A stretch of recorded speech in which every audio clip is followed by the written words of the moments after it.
আর আপনি যত পাপ করেন না কেন মায়ুস হবেন না, মন ছোট করবেন না।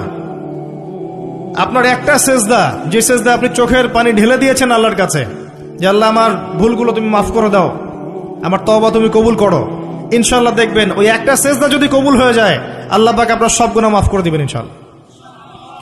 নামাজটা ছাড়েন না, যত পাপ করছেন করেন, আমি বলি নামাজ ছাড়েন না, ইনশাআল্লাহ একদিন নামাজই আপনাকে পাপ থেকে বের করে আনবে ইনশাআল্লাহ। আর শয়তান আপনাকে হতাশ করতে চাইবে, শয়তান আপনাকে হতাশ করতে চাইবে যে তুই তো গার্লফ্রেন্ডের সাথে কথা বললি, রাতের বেলা পর্ন দেখলি, তুই তো ফ্রি মিক্সিং এ আছিস, তুই মাদক দ্রব্য খাচ্ছিস, তুই কাজে ফাঁকি মারিস, তুই ট্যাক্স আদায় করিস নাই, দুর্নীতি করছিস, তুই আবার নামাজ পড়বি কেন? শয়তান আপনাকে এগুলো বোঝাবে কিন্তু, যে নামাজ তো আমার শোভা পায় না, আমি তো অনেক পাপী মানুষ। এই ধোকায় পা দিবেন না।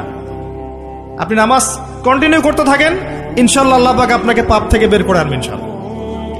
ওই নামাজটা যদি ছেড়ে দেন তাহলে আর কোনো হাতিয়ার বাকি থাকবে না।